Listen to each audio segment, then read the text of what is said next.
इस हमारे समाज में इनकी पुण्यतिथि के रूप में मनाया जा रहा है। तो मैं बहुत बहुत धन्यवाद देता हूँ आप सभी को कि आप सब बहुत भाग्यशाली हैं जो बाबा साहब भीमराव अम्बेडकर की पुण्यतिथि के रूप में यहाँ इकट्ठा हुए हैं। सबसे पहले मैं संविधान निर्माता, संविधान स्वर्णकार डॉक्टर बाबा साहेब अम्बेडकर भीमराव को सादर प्रणाम करता हूँ, सत नमन करता हूँ। भाइयों, बाबा साहेब अम्बेडकर केवल दलितों के नेता नहीं थे। मैं आपको ये बता दूं, केवल दलितों के नेता नहीं थे, बल्कि वो पूरे दुनिया के नेता थे। हर समाज के, हर समण के, हर वर्ग के एक पहुंचे हुए सकुशल वर्ग के नेता थे, ना कि दलितों के नेता थे। और उनकी सबसे बड़ी बात जो बाबा साहेब की थी, उनकी सबसे बड़ी बात यह थी कि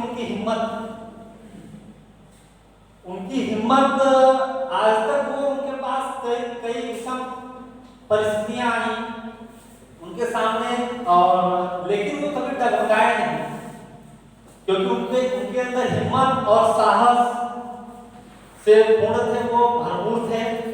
क्योंकि आज मुझे बताते हुए दुख हो रहा है कि 21वीं शताब्दी चल रही है भाइयों, आज भी एक दलित परिवार और किसी वंचित लाइन में खड़ा हर अंतिम व्यक्ति को प्रताड़ित किया जाता है।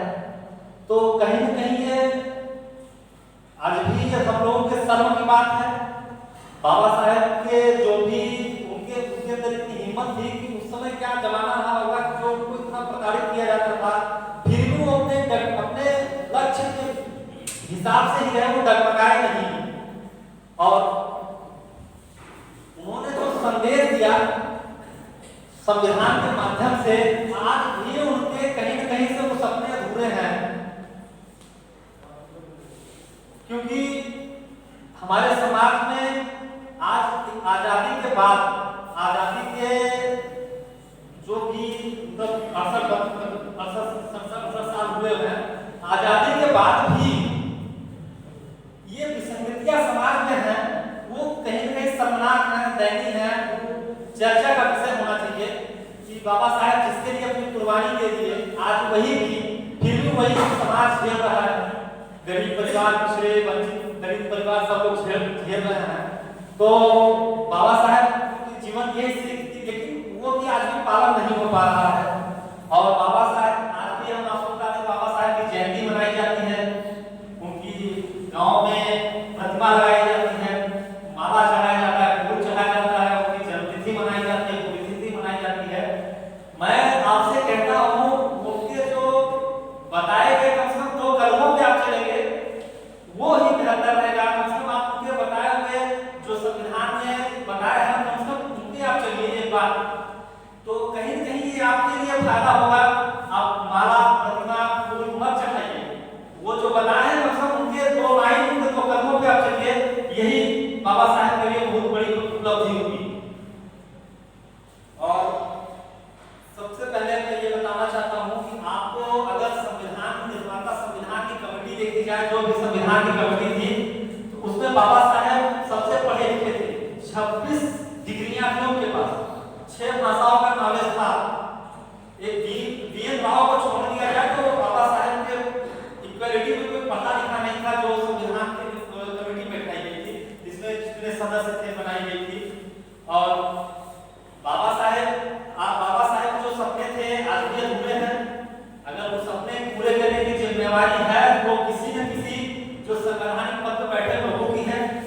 और मैं आपको बता देना चाहता हूँ, संवैधानिक पद पर बैठे लोगों की तो है ही, साथ में हमारी और आपकी भी जिम्मेदारी है कि बाबा साहब के सपनों को साकार किया जाए। क्योंकि हम और आप एक इंजीनियरिंग की संस्था में पढ़ रहे हैं, अगर हम आप जातिवाद से उठकर बात नहीं करेंगे, जातिवाद से नहीं, जो भी हमारे गरीब परिवार, दलित परिवार हैं, अगर उनको बार-बार प्रताड़ित किया जाएगा, तो कहीं न कहीं हमारी और आपकी कमी है, बाबा साहब की कमी नहीं है। बाबा साहब जो बताया कम से कम उसमें हम लोग उसका पालन तो करें।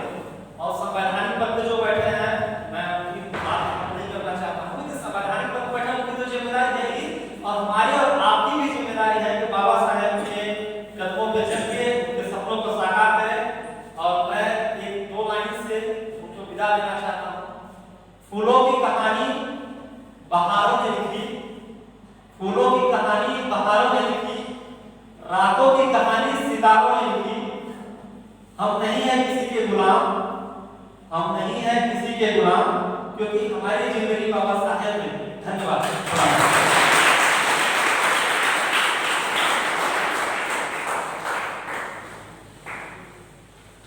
जैसा कि इस स्टूडेंट ने कहा,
जैसे कि आप सभी लोग जानते हैं, भीमराव अम्बेडकर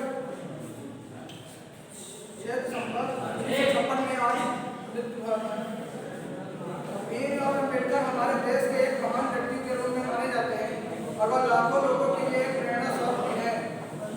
और भीमराव अम्बेडकर का जन्म 14 अप्रैल 1891 में मध्य प्रदेश के महू गांव में हुआ था और 14 अप्रैल को पूरा भारत देश भीमराव अम्बेडकर जयंती और इनके पिता का नाम राम सिंह महाराज सकपाल था और माता का नाम भीमाबाई था। जैसे कि डॉक्टर भीमराव अम्बेडकर की शिक्षा कॉलेज के 17 में हुई थी, वह पढ़ने में काफ़ी होशियार थे। इसी वजह से वह मुंबई के प्रतिष्ठित एल्फिंस्टन कॉलेज में पहले दलित के छात्र में डॉक्टर भीमराव अम्बेडकर ने दाखिला किया था। इन्होंने कोलंबिया विश्वविद्यालय से ग्रेजुएशन भी किया और 1915 में एमए की परीक्षा प्राप्त हुई। इन्होंने लंदन स्कूल में ऑफ इकोनॉमिक्स में दाखिला लिया और डॉक्टर भीमराव अम्बेडकर सामाजिक कार्यकर्ता, अर्थशास्त्री, कानूनवादी, राजनेता भी थे और इन्होंने दलित और निचली जातियों जैसी सामाजिक बुराइयों के खिलाफ लड़ते रहे। इन्होंने भारत के संविधान को तैयार करने का बढ़ाई, बल्कि एक इकोनॉमिस्ट के तौर पर भी इन्होंने देश के निर्माण में बहुत बड़ा योगदान दिया। भारत को जैसे संविधान लिखने वाली सभा के 299 सदस्य थे, जिसके अध्यक्ष डॉक्टर राजेंद्र प्रसाद थे। संविधान सभा के 26 नवंबर 1949 में अपना काम पूरा कर लिया था और 26 जनवरी 1950 को यह संविधान लागू कर दिया गया था। जैसे कि इनको विदा करने के लिए मैं दो बातें बोलना चाहता हूँ। उठो धर्म के अमर सपूत, सुना नया निर्माण करो, जो देश के लिए बलिदान दिए उन्हें झुककर सलाम करो। ना थके हैं पाँव कभी, ना ही हिम्मत हारी है, और हमने देखे हैं कई दौर और आज समझदारी। जैसे कि आज से दौर भरी जिंदगी में शिक्षित होना बहुत जरूरी है।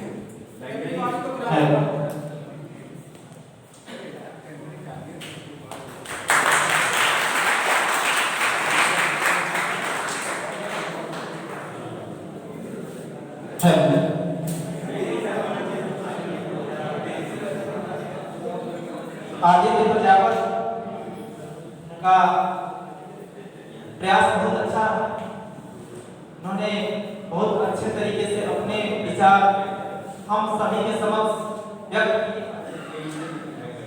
अब इसी क्रम में मैं मैकेनिकल इंजीनियरिंग ब्रांच के faculty mister Praveen Dwivedi sir को आमंत्रित करता हूं।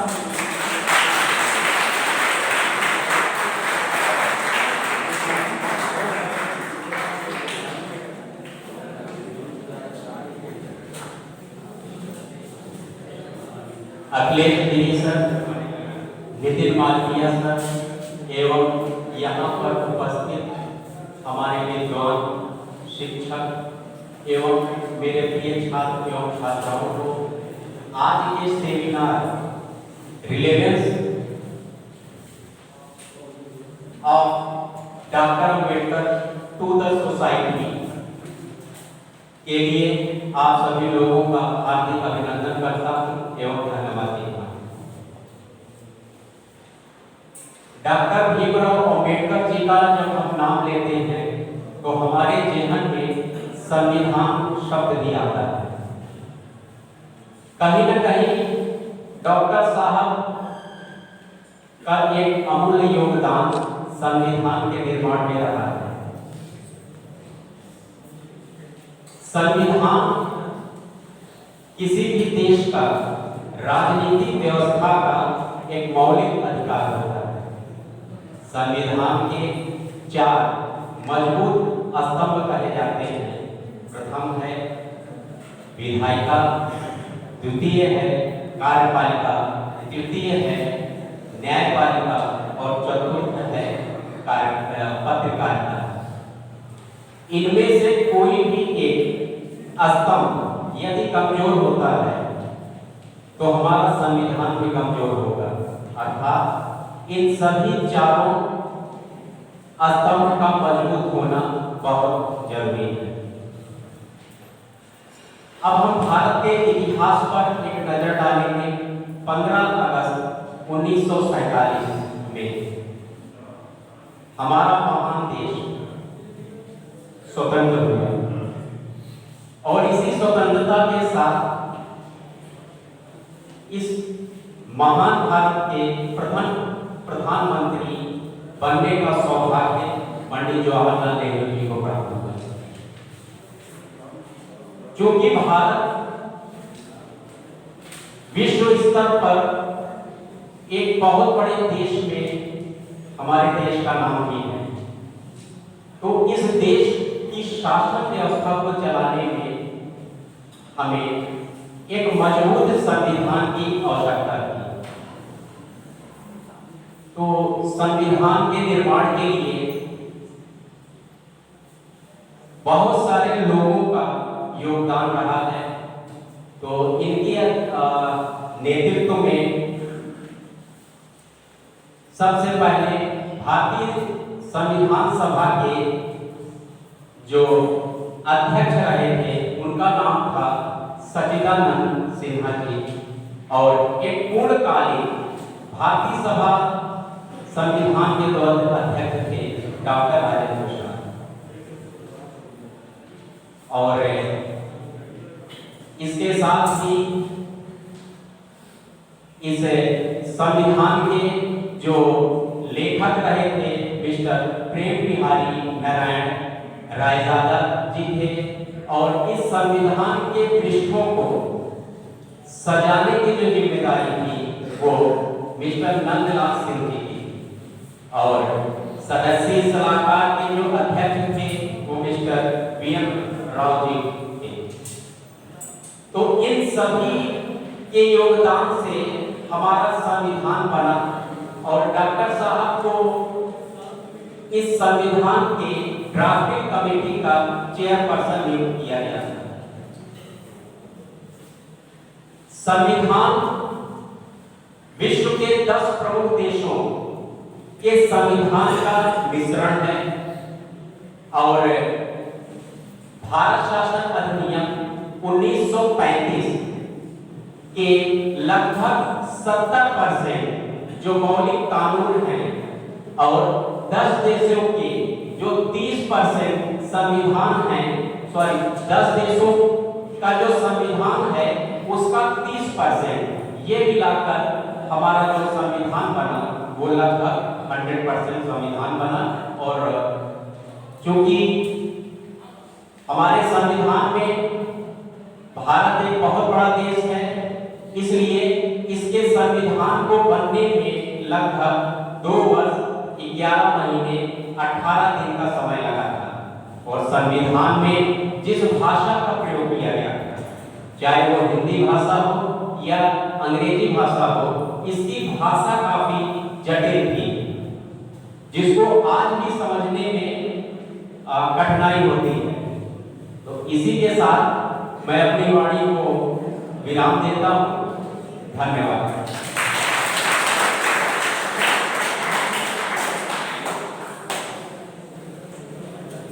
प्रवीण द्विवेदी सर का स्पीच बहुत ही सराहनीय रहा। जैसा कि प्रवीण द्विवेदी सर बताए कि हमारे देश का जो संविधान है वो अन्य बहुत से देशों से कुछ मात्रा में उनके संविधान के हिस्से को भी दिया गया। जैसे हम किसी भी व्यक्ति से मिलते हैं तो उसकी अच्छाइयों को अपनाते हैं, ठीक वैसे ही भारतीय संविधान में भी जिन देशों से कुछ अच्छी चीजें मिली उसको सम्मिलित कर लिया गया और उसका भी एक बहुत बड़ा रोल हमारे भारतीय संविधान में रहा। तो इसी क्रम में मैं इलेक्ट्रिकल इंजीनियरिंग फर्स्ट ईयर के स्टूडेंट रोहित कुमार को आमंत्रित करता हूं। Electrical first year Rohit Kumar.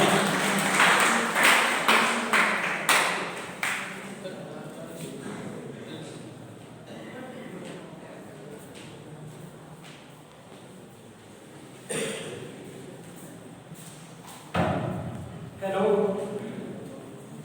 good morning, respected teachers and my dear friends. Myself Rohit Kumar. I am a student of Diploma in Electrical Engineering first semester. I study in Tasmania Institute of Science and Technology. Today I am say something about Bhimrao Ambedkar and Society of Remembrance of Dr. Ambedkar. Dr. Ambedkar was born in 14 April 1891 in Mohor district, Indore state, MP. His father name was Ramji Sarkar and mother name was Bhima Bai. His father was Subedar in Indian Army. He was jurious economic, politician and social reformer. He was Indian independent in first law minister, the principal article of Constitution of India. He was the 14th and last child of Ramji Mohammed Sarkar. In 1897, Ambedkar family moved to where Ambedkar at the Fontenay at the Flintstone High School. Dr. Ambedkar is looked up to sign of equality. Bhimrao Ambedkar played an important role in framing of constitution of our country. He outlawed the discrimination against the caste of untouchable and wanted established caste believed in a society where friendship, equality, and brotherhood exist. A man who did so much for our country had suffered many atrocities about caste in the Indian day. Thank you.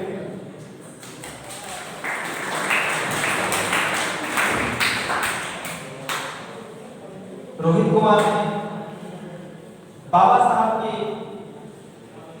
शिक्षण संबंधी चीजों को बताया। तो मैं आप लोगों को बता दूं कि बाबा साहब की प्रारंभिक शिक्षा के पश्चात जब ये कॉलेज पहुंचे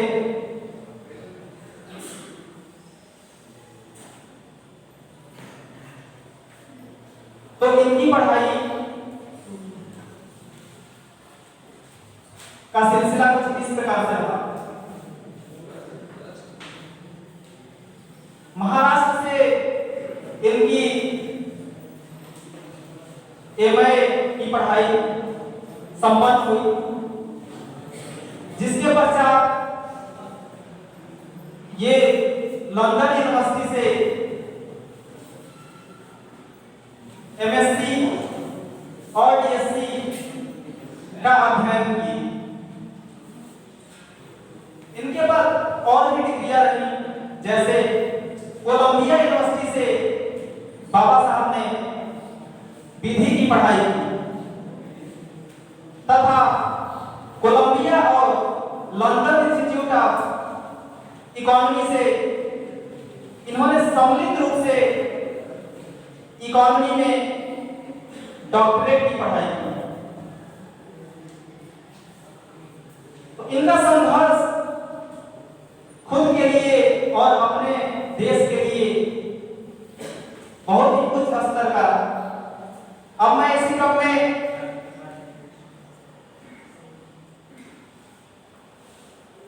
संस्था के सहायक निदेशक महोदय आदरणीय अखिलेश गिरी सर को आमंत्रित करता हूं।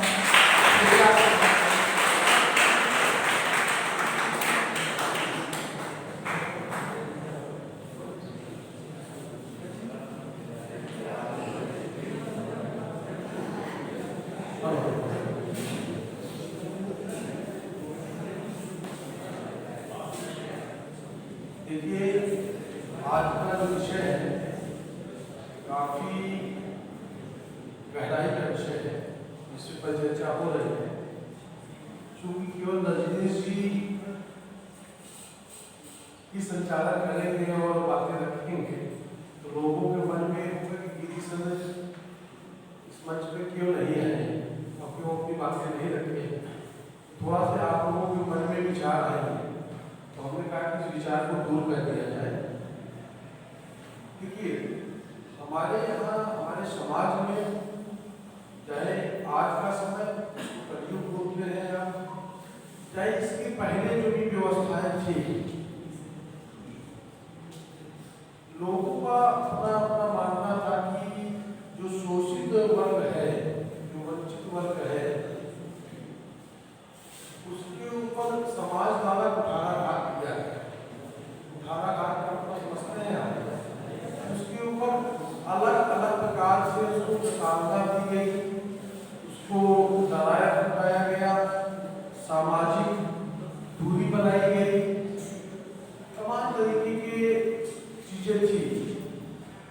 मगर यदि आप उसकी मूलभूत व्यवस्थाओं में जब आप जाएंगे तो समाज उनको अपनाया भी,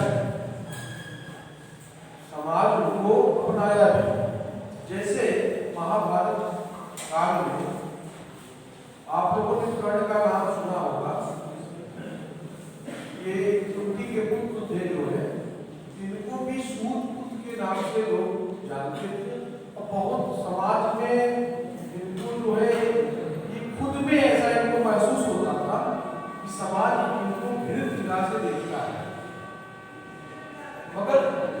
दूसरे परिप्रेक्ष्य में आप देखिए,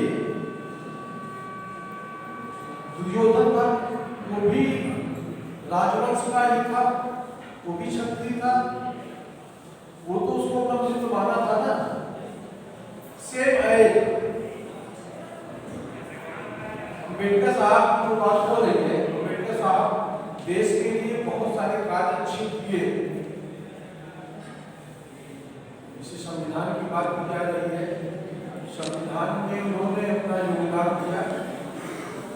आज यदि कहा जाता है कि वो उसके फादर थे, उसके जनक थे, कोई गलत नहीं है, उन्होंने अपना योगदान जितना हो सकता था उससे ऊपर जाकर दिया जो है, मगर उनको भी उस लायक बनाने में उसी वर्ण व्यवस्था के ही लोगों का भी योगदान रहा है। जैसे कर्ण को हम देश का राजा बनाया गया, उसको सम्मान, भले वो पांडव और कौरव में विभिन्नताएं थी, दोनों क्षत्रिय थे, एक की तरफ से हो सकता था क्या कहते हैं उसको असम्मान किया गया हो, मगर दूसरे ने उसको अपनाया। तो साथ में इसको समझने की कोशिश कीजिए, क्योंकि यहाँ पे हम समाज को जोड़ने के लिए ये मंच बनाया गया है। क्योंकि यहाँ पे बैठे चाहे वो किसी भी कास्ट से आ रहे हो या किसी भी रिलीजन से आ रहे हो, सब लोग बैठे। तो यहाँ पे उस चीज को हम लोग समझने में करने की कोशिश कर रहे हैं कि यहाँ पे गणेश त्रिपाठी भी बोल रहे हैं, प्रदीप द्विवेदी भी बोल रहे हैं, रजनीश कुमार भी बोल रहे हैं, नीलेश गिरी भी बोल रहे हैं। इसका मतलब कि हम सब समाज को महत्व देकर जो है इस पर चर्चा कर रहे हैं। तो मगर कुछ जो विशेष कर लोग होते हैं, जो कम पढ़े लिखे लोग होते हैं, जो क्या करते हैं, ये सोचते हैं कि समाज हमको दूर कर रहा है, मगर जिस वहाँ की जो व्यवस्थाएं थी महाभारत के समय, असत्य का जरूर मार्ग था दुर्योधन की तरफ से, गलत रास्ता था, मगर उसने कर्ण को आगे किया। उसी तरीके से अम्बेडकर साहब को इतना अच्छा बनाने में, इतना अच्छा पढ़ा लिखा बनाने में भी एक लोगों को बहुत बड़ा योगदान है। जो राजा बड़ौदा को शाहजी गायकवाड़ के नाम से लोग जानते हैं, वो भी सवर्ण थे, और उन्होंने उनको कक्षा 10 पास होने के बाद उनकी शेष पढ़ाई अपने साथित्व में कराई, विदेश भेजा, जहाँ पे लंदन गए, कोलंबिया गए, जहाँ से उन्होंने LLB की पढ़ाई की, लॉ की पढ़ाई की, अर्थशास्त्री बने, राजनीति की पढ़ाई किया। तो यदि उनके मन में यदि ये भावना नहीं होती जो आज लोगों के मन में होता है कि समाज जो है, चाहे वो समाज में 4 वर्ण व्यवस्थाएं हैं, यदि इसको आप मानव जीवन में उतारने की कोशिश करें तो आपको तुरंत चीजें स्पष्ट हो जाएगी कि समाज में जो भी वर्ण व्यवस्था बनाई गई है वो कार्यों के अनुरूप बनाई गई है। यदि आपके पूरे शरीर में देखा जाए, अभी मैं इसको एग्जाम्पल से जोड़ने की कोशिश करूंगा कि आपके पूरे शरीर में ये 4 वर्ण है। ब्रह्म जो होता है हमारा ब्राह्मण, हमारा मस्तिष्क यहाँ तक है, ठीक है ना। इसके नीचे यहाँ तक की जो व्यवस्था होती है, जो हमारी पूजाएं होती है, हमारा यहाँ तक का हिस्सा जो होता है वो क्षत्रिय का होता है, जो पीड़ा सहता है, लड़ने की क्षमता होती है, ठीक है ना। बाहुबल इसमें होता है, क्षत्रिय हुआ करता है। इसके नीचे जो हिस्सा होता है, यहाँ तक का हिस्सा, वो होता है हमारा वैश्य, जिसको बनिया बोलते हैं, चलायमान होता है, चीजों को चलाता है, व्यवस्था बनाया जाता है, ठीक है, कुछ लेता है कुछ देता है, ये हमारा वैश्य होता है। इसके नीचे का जितना भी हिस्सा है, आपके पैर तक, आपके तलवे तक, वो सब जो है शुद्ध की कैटेगरी में है, ठीक। अब ये क्या आप सोचिए कि यदि जिस दिव्यांग व्यक्ति का इतना हिस्सा चलायमान ना हो तो वो किस लायक है। उसके पास ब्रह्म भी है, उसके पास वैश्य भी है, उसके पास क्षत्रिय भी है, जिसके पास चलने लायक नहीं है, एक्टिव नहीं है, उसका कोई अस्तित्व है नहीं, वो दूसरों पे डिपेंडेंट हो जाता है, उसको कोई एक स्थान से दूसरे स्थान ले जाए। तो समाज में हर वर्ग का जो हमारे शरीर में जो 4 वर्ण व्यवस्थाएं हैं, इसका अपना महत्व है। बिना ब्रह्म के शुद्ध का कोई अस्तित्व नहीं है। और गोस्वामी तुलसीदास जी ने उन्होंने अपने चौपाई दोहे के माध्यम से कहा कि जब जाए शुद्ध, जन्म से हर व्यक्ति शुद्ध होता है। जब बच्चे का जन्म होता है तो सबको पता है कि बच्चे का जब जन्म होता है वो काफी क्या कहते हैं पीड़ा और काफी क्या कहते हैं जिंदगी से गुजर भी क्या कहते होता है, ठीक है ना। तो इसलिए उसको कहा जाता है जन्म से व्यक्ति शुद्ध होता है। और जब हम अपने घर परिवार में आ जाते हैं तो हमारी जो कर्म होते हैं, पहले कर्म के अनुसार चीजें बनाई गई थी और आज क्या कहते हैं कैटेगरी के अनुसार। आज कोई वर्ण व्यवस्था नहीं है, वर्ण व्यवस्था जो थी वो अगले युग तक थी जो है। अब जब हमारा ये सिस्टम चलने लगा, जब से लोकतांत्रिक युग आ गया, बाबा साहब के द्वारा किए गए निर्माण के संविधान के माध्यम से कैटेगरी व्यवस्था, आज वर्ण व्यवस्था नहीं है अपने समाज में, क्योंकि बहुत से ऐसे ब्राह्मण की जातियां हैं जो ओबीसी में हैं, बहुत से ऐसे क्या कहते हैं जातियां हैं जो किसी प्रदेश के ओबीसी में है, किसी जगह जनरल में है, कुछ जातियां कहीं जगह एससी में है, कहीं ओबीसी में है, जनरल में है। तो ये एक श्रेणी व्यवस्था बना दी गई। अब हम पुराने जमाने की सोच रखें कि ठाकुर तो क्या कहते हैं एससी को मारता था या वो करता था, तो बहुत पुरानी व्यवस्था हो गई। आज उन्हीं व्यवस्थाओं को दूर करने के लिए आज आप लोग शादी विवाह में जाते हैं, अन्य प्रोग्राम में जाते हैं, देखते हैं कि ज्यादातर खाना पीना बनाना सब करने वाली व्यवस्था सब मिलीजुली सरकार होती है और सब लोग खाते पीते हैं। तो आज भेदभाव की भावना खत्म हो गई है। यदि भेदभावना की कहीं भावनाएं बची हुई है, वो जो बहुत संकुचित विचारधारा, बहुत ही निम्न सोच के जो व्यक्ति है, ये वही तक सीमित रहेंगे। नहीं आज नंदी सिंह के पास साथ भी बैठ के खा रहे, हमारे साथ बैठ के खा रहे हैं, आप अपने दोस्तों के साथ बैठ खा रहे हैं। उन्हीं अगर कहीं से वो सोच कहीं बची रह गई हो, उसको दूर करने के लिए, क्योंकि इंसान में चाहे वो किसी भी मजहब, किसी भी धर्म, किसी भी जाति का हो, हमने बहुत सारे स्पीच में इस चीज को कहा है कि हर व्यक्ति के अंदर जो वाटर है उसका कलर अपना सेम है, जो मस्तिष्क है वो उसी स्थिति में है, ब्लड है उसी ब्लड में है। तो हम आप इन सब चीजों में क्यों अपने आप को जो है अलग और एक दूसरे के प्रति अविश्वास फैला रहे हैं, ठीक है ना। बहुत सोचेंगे लोग कि जब हुआ होगा तो परिस्थितियों के अनुकूल रहा होगा, मगर उन परिस्थितियों में भी यदि आप देखेंगे तो कहीं ना कहीं एक वर्ग आपका सपोर्ट किया होगा। जैसे बाबा साहब अम्बेडकर साहब 10 पास किए और वहां तक उनकी जो अध्यात्मिक थी वो भी ब्राह्मण परिवार से थी। एक क्या कहते हैं गायकवाड़ परिवार जो वहां का बढ़िया वर्ग भी कह सकते हैं आप और क्षत्रिय भी कह सकते हैं, दोनों की मिक्सअप प्रणाली के वो लोग होते हैं। जो राजा बड़ौदा थे जो है, राजा भी थे वो क्षत्रिय भी थे और वहाँ के बढ़िया वर्ग से मिक्सअप एक जाति होती है वो, तो उनसे वो थे, उन्होंने उनको वहाँ तक ले गए। तो कहीं ना कहीं हर व्यक्ति के पीछे हर वर्ग के लोगों का अपना अपना सहयोग रहा है और अपनी अपनी राजनीति बढ़ाने घटाने के लिए समाज में बांटने का काम तमाम पार्टियां करती हैं। क्योंकि हम लोग जो बैठे हैं आप लोग इंजीनियर हैं, कल के देश के अच्छे भविष्य हैं, तो आप लोगों को जात भावना से, धर्म भावना से ऊपर उठकर एक अच्छे इंसान के तरीके, एक अच्छे व्यक्तित्व में जो है काम करने की जरूरत है, ठीक है। तो बहुत सी बातें हैं जो करना चाहिए, मगर समय भी कम है।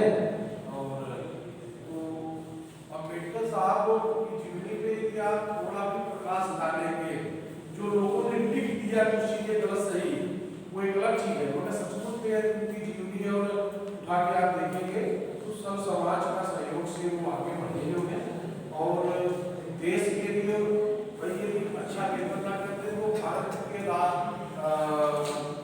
भारत रत्न से जो सम्मानित किए जाते जो है इसका मतलब वो रत्नों में थे देश ने उनको सम्मानित किया। हाँ, एक जगह उन्होंने छोटी सी गलती की है, उस गलती जैसे आज भी क्या है जहाँ पंडित जी लोग जाता है वहाँ पे क्या कहते हैं उनकी भावना बदल जाती है, जहाँ पे ओबीसी वर्ग जाता है उनकी अपनी भावना बदल जाती है, जहाँ क्या कहते हैं देखिए आज दलित सबसे लोगों को थोड़ा सा दर्द होता है। दलित का मतलब ये होता था कि उनके पास किसी भी ब्राह्मण भी दलित हो सकता है क्योंकि ब्राह्मण को दलित पहले कहा ही है भिक्षा मांगता था मगर आज दलित शब्द आप प्रयोग करते हैं लोगों को लगता है कि कोई ऐसी उपयोग कर रहे हैं क्योंकि ऐसी बात नहीं है। दलित का मतलब ये होता है कमजोर वो आर्थिक व्यवस्था से कमजोर होता है क्योंकि आज के समय में जब अम्बेडकर साहब की लिखी हुई बातों के अनुसार यदि आरक्षण की बात कही गई तो कमजोर दिशा को देखते हुए उन्होंने आरक्षण में दिया कि भाई जो एससी कैटेगरी के लोगों को 5 साल के लिए वरीयता दी गई थी कि आरक्षण दिया जा रहा है मगर आज की व्यवस्थाओं में वो आरक्षण केवल पार्टी का अपना एक एजेंडा बना है इसलिए क्या कहते हैं चलता आ रहा है। हर समाज में लोग गरीब हैं, हर समाज में लोग अमीर हैं, हर समाज में लोग मध्यम वर्गीय हैं तो उनकी गुणवत्ता और के अनुसार उनको क्या कहते हैं उसका अधिकार मिलना चाहिए। ये नहीं कि केवल आप अपने किसी भी भाई समय किसी भी चीज का जो है रिलैक्सेशन देना उचित होता है, एक समय के बाद रिलैक्सेशन देना उचित नहीं होता है। तो बहुत से संविधान में बहुत सी खामियां हैं आज भी जो है उस खामियों को दूर करने की भी आवश्यकता है तो समय के अनुसार सरकारें जो आती हैं जिसको लगता है खामियां हैं वो भी करती है।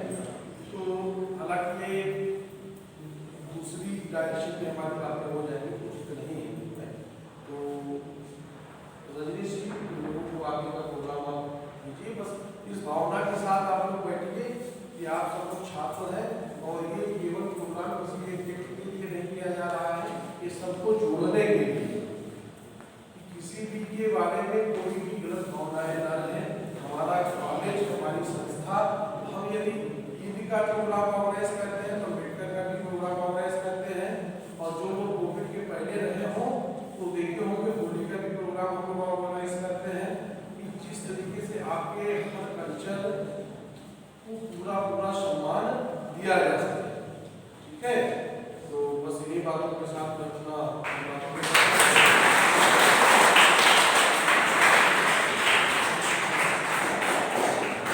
धन्यवाद सर। आदरणीय अखिलेश गिरी सर बहुत ही अच्छे तरीके से हम सभी का दिशा निर्देशन किए। मैं आपकी सभी बातों का समर्थन करता हूं। बिल्कुल सत्य है कि किसी भी इंसान की पहचान उसके गुणों से होती है, उसके जाति धर्म से बिल्कुल भी नहीं होती। आज के माहौल की बात करें तो जिस हिसाब से हमारी मेहनत है, जो हमारा उद्देश्य है, उसकी प्राप्ति के पश्चात समाज में हमारी प्रतिष्ठा बनती है। हम अपने जात धर्म के आधार पर आज बिल्कुल भी अपनी पहचान नहीं बना सकते हैं। मैं समर्थन करता हूं सर का और इसी क्रम में मैं इलेक्ट्रिकल इंजीनियरिंग थर्ड ईयर के स्टूडेंट शिवम शर्मा को आमंत्रित करता हूं। Shivam Sharma electrical third year.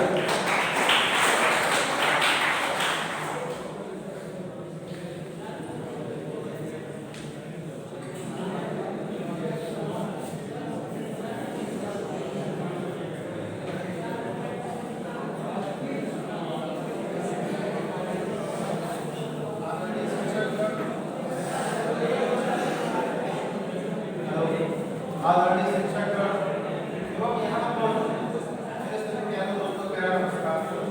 मैं स्कूल करना शिक्षक क्लास से अब जैसे कि आप सभी को मालूम है कि मेरा यहाँ नाम से डॉक्टर भीमराव हमारे संविधान की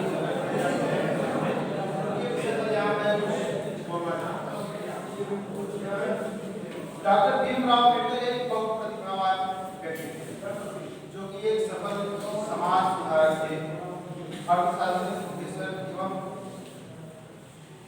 समाज सुधारक थे। उनका जन्म 14 अप्रैल 1891 को मध्य प्रदेश के मऊ प्रांत में हुआ था। बचपन से ही बाबा साहब एक निपुण एवं अच्छे विद्यार्थी थे। उन्होंने अपनी स्कूली शिक्षा पूरी होने के पश्चात उन्होंने अर्थशास्त्र से डॉक्टरेट की उपाधि प्राप्त और कुछ वर्षों तक उन्होंने विश्वविद्यालय में बतौर प्रोफेसर की सेवाएं की। उन्होंने वकालत भी की, लेकिन बाद में उनका ध्यान राजनीतिक गतिविधियों में चला गया। ब्रिटिश शासन के दौरान उन्होंने भारत की आजादी में अपना अहम योगदान दिया और जोर से स्वतंत्रता की लड़ाई में प्रचार प्रसार का कार्य करता है। राजनीतिक अधिकार की आवाज उठाने एवं दलित वर्ग के समाज में हो रहे शोषण उन्हें भेदभाव से मुक्ति दिलाने में अहम योगदान निभाया।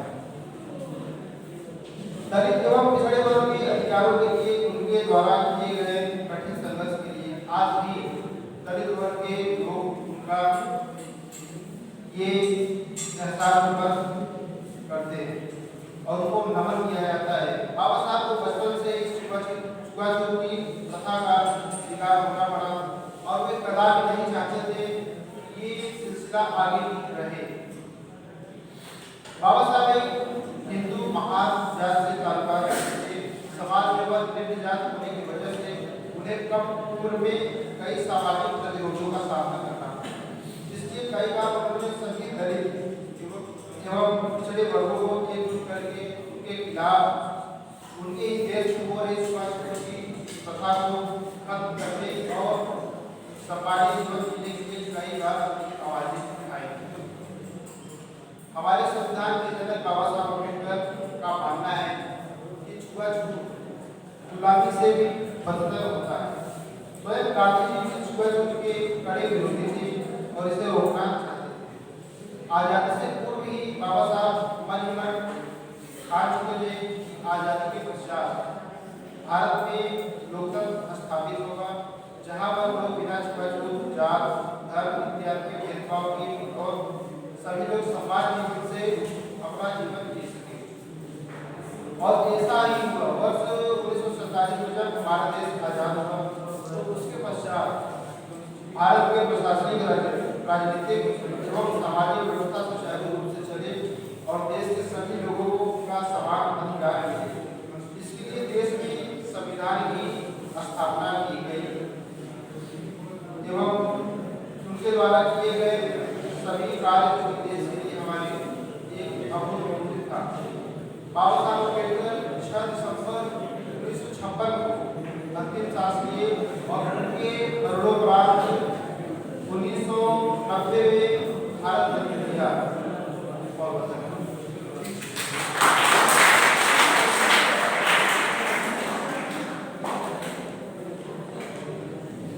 जैसा कि स्टूडेंट ने बताया, छुआछूत भेदभाव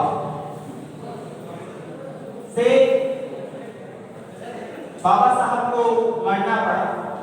हालांकि ये कंडीशन, ये सिचुएशन आज बिल्कुल भी नहीं है, मैं इसे स्वीकार करता हूं। आज आप सभी इस संस्था में किसी भी ब्रांच के, किसी भी सेक्शन के स्टूडेंट हैं, किसी से भी ये नहीं पूछते हैं, जैसा कि हमारे प्रोफेसर कहे कि हम एक दूसरे का लंच बॉक्स शेयर करते हैं और ये नहीं पूछते हैं कि हम किस वर्ण के हैं, किस जात के, किस धर्म से बिलोंग करते हैं। तो बिल्कुल भी आज के परिवेश में, आज की स्थिति में ये चीज लगभग समाप्त हो चुकी है और हम अपने देश का एक नागरिक होने पर गर्व महसूस करते हैं कि आज के जो 20 वर्ष पहले की कंडीशन हम लोग देखा करते थे उसमें कितना परिवर्तन हुआ है। तो इसी के साथ मैं इलेक्ट्रिकल इंजीनियरिंग फर्स्ट ईयर के स्टूडेंट उदेश श्रीवास्तव को आमंत्रित करता हूं। उदेश Srivastava.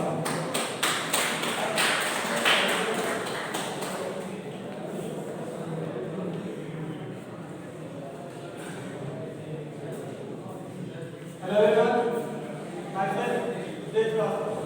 I am the student of Electrical year first. Today my topic is Bhimrao Ambedkar. Ambedkar Jayati is celebrated every year on the 14th of April. Bhimrao Ambedkar was born on the 14th of April 1891 in MP Mahao. Bhimrao Ambedkar is known as the father of the Indian Constitution. He was a strong advocate of equality between all the castes of Hindus and women's rights. Dr. Bhimrao Ambedkar was the first law minister of independent India. He was a jurist and economic and a social reformer. He had a creative forward-thinking ideologies for such a time. There are many followers of this powerful examples. Ambedkar Jayanti has been celebrated as national holiday since 2015. Bhimrao Ambedkar was Government Bharat Ratna on March 13, 1990. The architect of Constitution of India, Ambedkar laid a vision for the upliftment and empowerment of the in the country. He went on to earn progress in economics from tribal institutes like Columbia University and the London School of Economics. He was a scholar in disciplines like law, economics and political science. Thank you.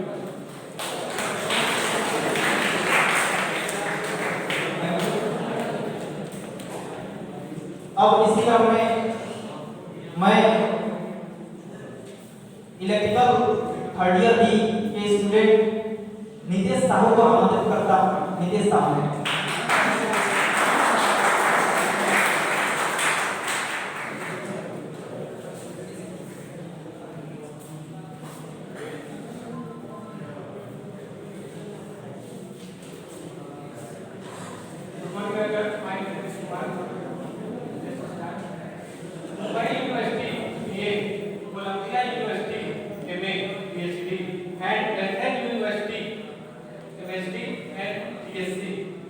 सारी डिग्रियां उस व्यक्ति की हैं जो हिंदुस्तान का संविधान लिखा है। पर यहाँ तक पहुँचने के लिए डॉक्टर भीमराव अम्बेडकर को बहुत सारी कठिनाइयों का सामना करना पड़ा। जैसे डॉक्टर भीमराव अम्बेडकर का पूरा नाम था डॉक्टर भीमराव रामजी अम्बेडकर। यह नाम उनको रामजी अपने पिता से मिला। 5 वर्ष की आयु में उनकी माता का निधन हो गया और वो अपनी आंटी यानी बुआ के साथ बुआ ने उनको पाला पोसा और वो 5 और छोटी वर्ष से कठिनाइयों का सामना करना पड़ा। डॉक्टर भीमराव अम्बेडकर के मन में एक बार जब इच्छा हुई लोगों को पढ़ते हुए देखने की और खुद भी पढ़ने की इच्छा जागृत हुई, तो उन्होंने अपने पिता से कहा कि पिताजी हमें भी स्कूल जाना है। तो पिता ने कहा कि नहीं बेटा, हमें पढ़ने की अनुमति नहीं। लेकिन बात-बात करने के बाद भीमराव अम्बेडकर की बात-बात करने के बाद पिता ने कहा चलो ठीक है, हम स्कूल में तुम्हें ले सकते हैं। स्कूल में जाने के बाद वहाँ पे एक छोटा सा 5 साल का बच्चा उसे ऐसी चीजें फेस करनी पड़ी जो सोच भी नहीं सकता था। सोचिए उस वक्त की बात है जब उनके हमारे देश में शासन किया करते थे, तब समय दूसरा था, टाइम दूसरा था। उस टाइम अनटचेबल की बहुत मान्यता थी, की मतलब बहुत था। और जब भीमराव अम्बेडकर स्कूल में गए, स्कूल में जाने के बाद उन्हें पहले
उसके बाद वो लंदन गए, लंदन से अमेरिका में 5 साल रहे। उन्होंने कहा कि शायद हिंदुस्तान में अब सब कुछ खत्म हो गया होगा। भूल से गए थे कि अभी भी यहाँ अनटचेबल होता है, यानी स्वर्चफुल अभी भी माना जाता है।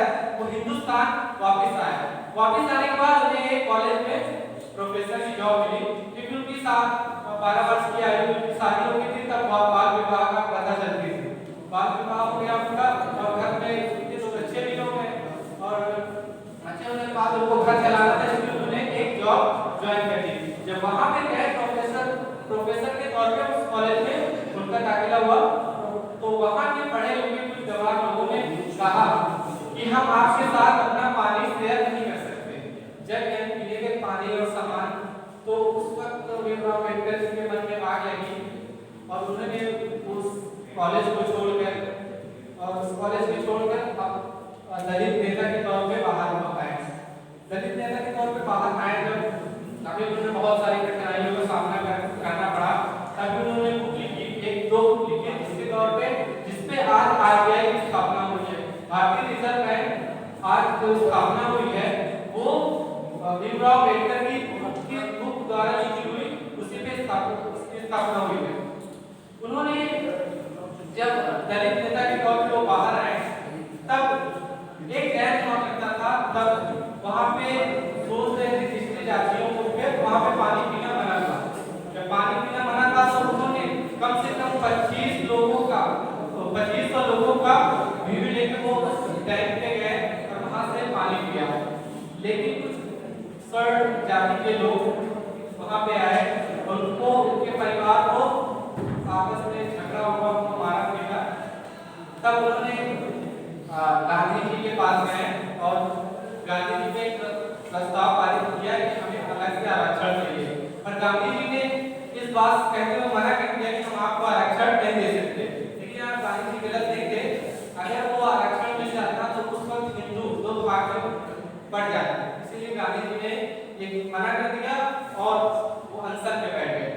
इस बीच में दोनों में टकराव हुआ, लेकिन भीमराव अम्बेडकर के समझते हुए कि ये टकराव अच्छी बात नहीं, भारत को ऐसा व्यक्ति हर सदी में, मतलब एक सदी में एक ही बार मिलता है, तो वो वैल्यू जानते थे गांधी जी की। इसीलिए वो अपनी बात वापस लेते हुए कहा ठीक है, आप जैसा कह रहे हैं वही चलेगा। तब भीमराव अम्बेडकर तो एक बार जब संविधान का बनाने की बारी आई तो जवाहरलाल नेहरू एंड वल्लभ भाई पटेल ने कहा दुनिया के जितने भी बड़े-बड़े विशेषज्ञ थे और लिखने वाले थे संविधान को, सब बुलाया गया। लेकिन गांधी जी ने कहा कि हमारे पास खुद इतने बड़े ज्ञाता और कॉन्स्टिट्यूशन के इतने बड़े ज्ञाता हैं, जनक हैं, तो हम उनको छोड़कर किसी बाहरी आदमी को क्यों बुलाया।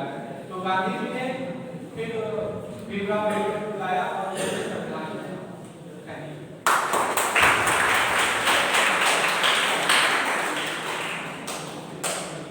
निदेश साहब ने पूरी समरी ही बता दी। क्योंकि हम सभी स्टूडेंट हैं तो जो पॉइंट आउट हम लोग करेंगे उसमें से उनके जो शिक्षण समय था, जो शिक्षण काल था, उसी को पॉइंट आउट करेंगे। तो इस स्टूडेंट ने बताया कि बाबा साहब को शिक्षक ने मजबूर होकर कक्षा से बाहर निकाल दिया और वो वहां पर बैठ के शिक्षण कार्य करते थे। ऐसी कुछ परिस्थितियां हुई होती हैं, जैसे अभी सर बताया कर्ण के बारे में। कर्ण भी थोड़ा बहुत छुआछूत के शिकार, सूत पुत्र नाम होने की वजह से थे। और आप लोग जानते भी होंगे कि जंगल में गुरु की प्रतिमा बनाकर अपना शिक्षण कार्य संपन्न की। पूरी कलाएं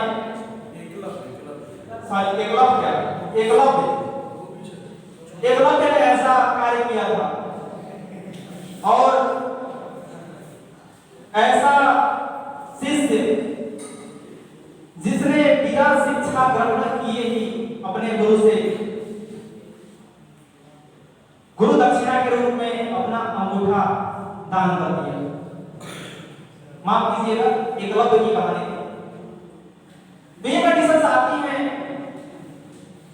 और इंसान अपनी समस्याओं को ढाल बनाकर आगे बढ़ता है। तो इसी के साथ मैं इलेक्ट्रिकल इंजीनियरिंग फर्स्ट ईयर के स्टूडेंट रजत सिंह को आमंत्रित करता हूं।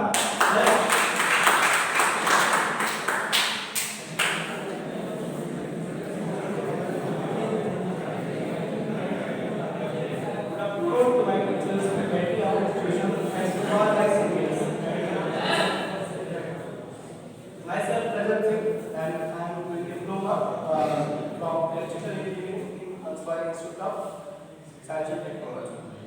I am here to speak about the relevance of Dr. Bhimrao Ambedkar to the society. He was a great man. He was just a noble person. And Ambedkar was beyond Dalit economy and architect of the modern India. As we all know that he have done so many things for our constitution, but he also have done so many things in different things.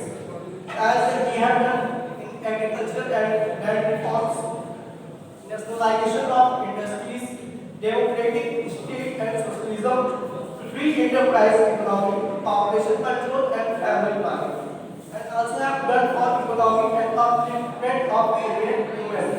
And also have done for concept of human capital.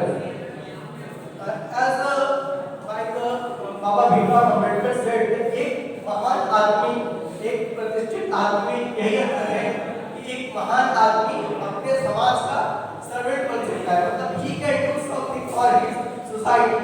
But प्रतिष्ठित मतलब एक जो है एक जो good man होता है, मतलब एक जो प्रतिष्ठित आदमी होता है वो सोचेगा समझेगा कि हम अगर अपने समाज के लिए कुछ करते हैं या फिर अपने समाज की सेवा करेंगे तो उसमें हमारे मतलब इज्जत की कुछ मतलब कमी आएगी. मगर एक जो महान व्यक्ति रहता है वो ऐसा नहीं सोचेगा. वो सोचेगा कि हम अपने समाज के लिए कुछ करते हैं तो हमारा समाज आगे बढ़ेगा. तो वही सेम थिंग भीमराव अम्बेडकर जी ने किया.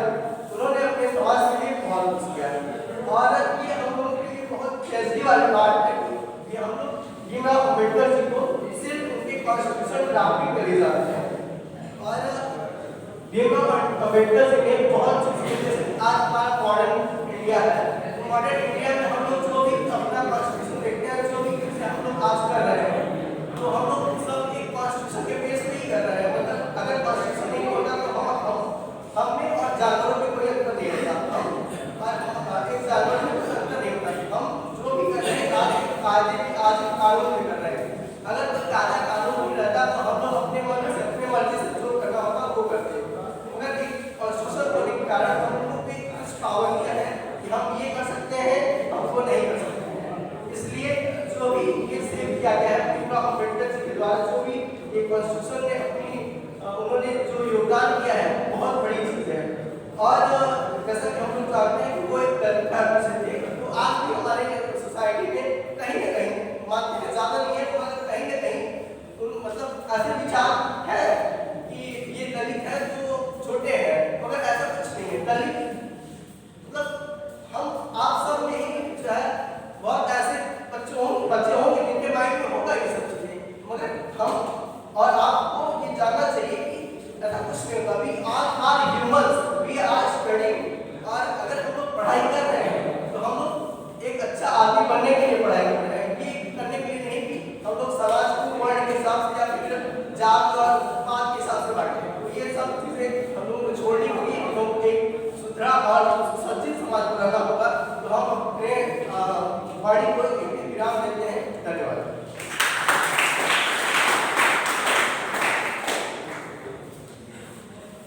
रजत सिंह का बहुत ही अच्छा प्रयास. और इसी के साथ समय को ध्यान में रखते हुए मैं इलेक्ट्रिकल फर्स्ट ईयर के स्टूडेंट शुभम गुप्ता को आमंत्रित करता हूं. कम शब्दों में अपनी बात को समाप्त करें. Shubham Gupta.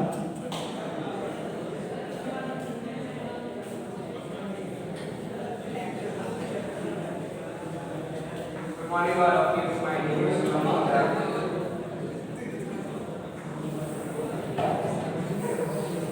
Few lines of B.R. Ambedkar. B.R. Ambedkar was born on 14 April 1891 in Mohammed Pradesh.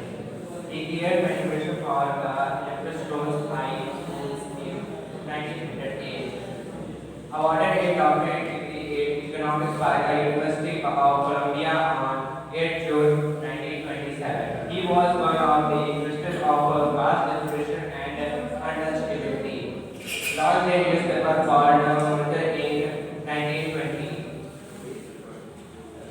Dr. B.R. Ambedkar was one of the greatest leaders of India. He was great historian and economist, social worker, and education. It was he who dropped the Indian Constitution and enhanced the major artist of the Constitution of India.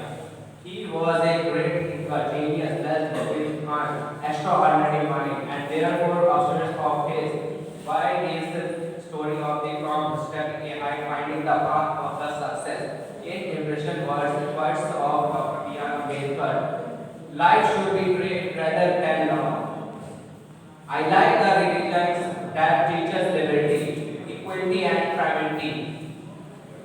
Men are mortals, so are ideas, and ideas needs progression as much as planet needs. Watering others, both will return and die. Sincerely is the sum of all moral quantities. If you believe in living a respectable life, you believe in self-help, which is the best help.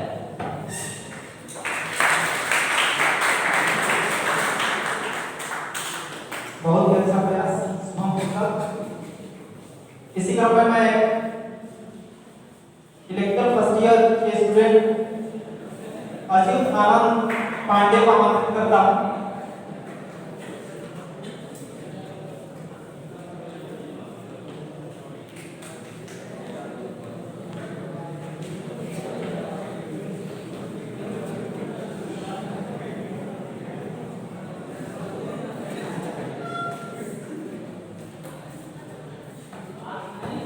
Good afternoon, sir. Respected sir, Akhilesh Giri sir, Nitin Malviya sir, and others sir, and all my dear friends. Today I, Achyut Anand Pandey of Electrical Engineering Diploma first year, is going to talk about the relevance of Dr. Bhimrao Ambedkar to the society. Bhimrao Ambedkar was born on 14th April 1891, was an Indian economist and social reformer who fought economic and social discrimination against untouchabilities in India Hindu families who later recognized Hinduism and inspired the Dalit Buddhist movement. Ambedkar served as chairman of drafting committee of Constitution of India and Minister of Law and Justice in the cabinet of Jawaharlal Nehru from 1947 to 1951. Ambedkar was a prolific student earning doctorate in economics from both Columbia University and London School of Economics, gaining a reputation as a scholar for his research in his letter. His life was marked by his political activity for India's independence, publishing journalism, advocating political rights and social freedom for Dalits. Many public institutions are named in his honor, and the Dr. Bhimrao Ambedkar Honor and the Dr. Bhimrao Ambedkar International Airport in Nagpur. Otherwise, Dr. Bhimrao Ambedkar National Institute of Technology, Jalandhar. Ambedkar University of Delhi is also named of his honor.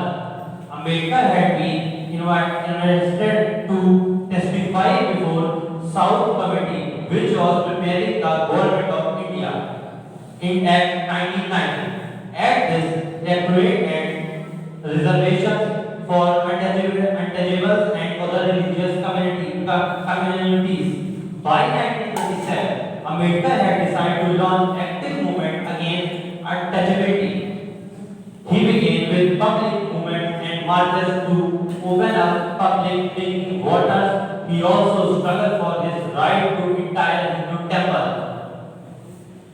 1948, Ambedkar suffered from diabetes.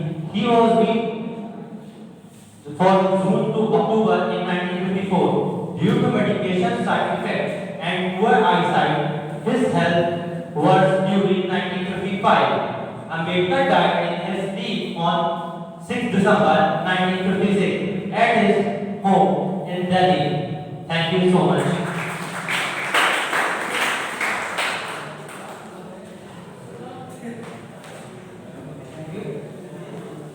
अब अंत में मैं संस्था के senior faculty Nitin Malviya sir को आमंत्रित करता हूं।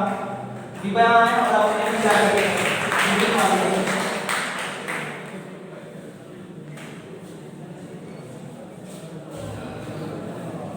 Thank you Rajni sir. मुझे मालूम है कि बड़ी कुछ की ताकतें क्यों बनी दे रहे थे, क्यों मेरे लिए थे, मेरे लिए नहीं थे। वो रजनी सर के एक शब्द थे अंत में, इसके लिए बनी। तो आज जो सेमिनार हुआ है उसमें सबसे अच्छी बात थी इलेक्ट्रिकल फर्स्ट ईयर के स्टूडेंट्स ने बहुत अच्छे से पार्टिसिपेट किया और वो लोग तैयारी करके आए। इसके लिए मैं उनको बधाई दूंगा कि छात्रों को 3 वर्ष रहना है और मुझे बड़ा अच्छा लगा कि अगले 3 सालों तक ये छात्र आगे बढ़कर इस तरह के कार्यक्रमों में भाग लेंगे और साथ ही साथ अपनी स्किल्स को और बेहतर करेंगे। इसके बाद जो आज का टॉपिक है relevance of doctor Ambedkar to the society, doctor Ambedkar का सोसाइटी के प्रति। Please be silence. अभी आप लोग अगर बोलते रहेंगे तो मुझे अपनी बात ज्यादा देर में कहनी पड़ेगी, इसलिए अगर अंत में जो शब्द रजनी सर ने बोला था उसको सार्थक करना चाहते हैं तो शांति बनाए रखें, ठीक है। तो आज का जो टॉपिक है relevance of doctor Ambedkar to the society, यानी डॉक्टर अम्बेडकर आज सोसाइटी के लिए कितने प्रासंगिक हैं। तो जैसा कि हम श्रोताओं से डॉक्टर अम्बेडकर के बारे में सुन रहे हैं, उनके विचार क्या थे और डॉक्टर अम्बेडकर किस चीज से पीड़ित थे सर्वाधिक। जाति व्यवस्था की बात की गई कि हाँ इसी से वो सबसे ज्यादा पीड़ित थे और जीवन भर उन्होंने इसके लिए ही काम किया। तो आज 21वीं सदी के दौर में हम सभी को उनके जन्मदिन के अवसर पर ये संकल्प लेना चाहिए कि हम उनके इस पीड़ा को दूर करें, उस व्यवस्था को समाप्त करें।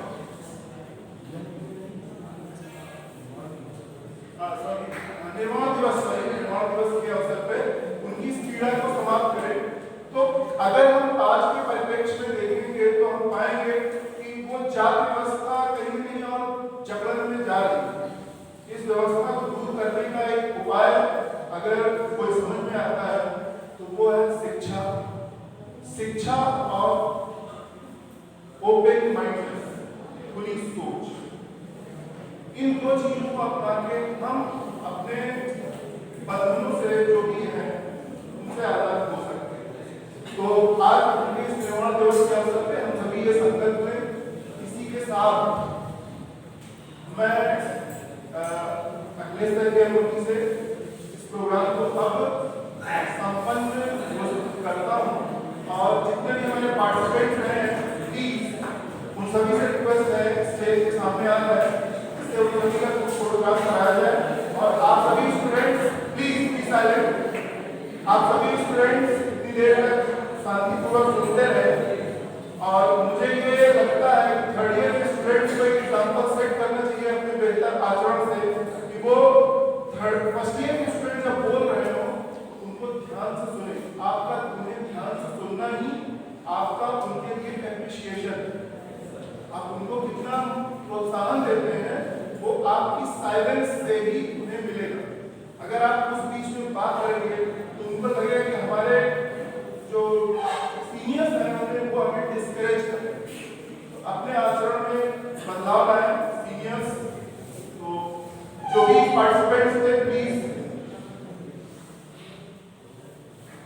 पार्टिसिपेंट्स जितने भी थे प्लीज आगे आए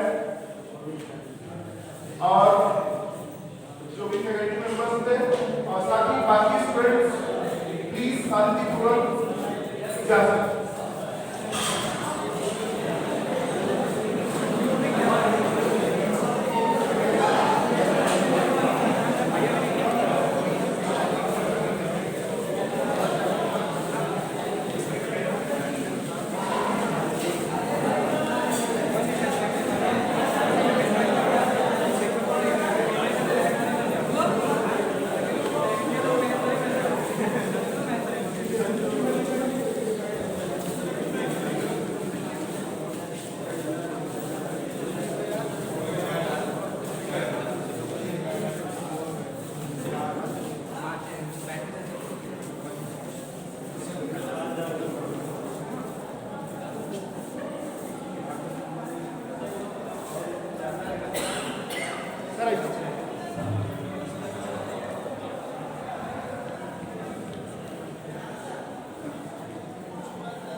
थैंक यू सर।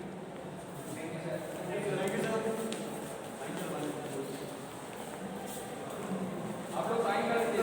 सब लोग उसको साइन करो, जो साइन में रहते हैं।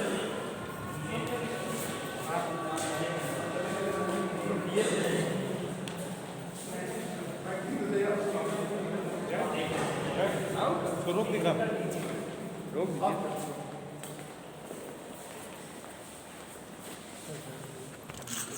एक घंटा 13 मिनट।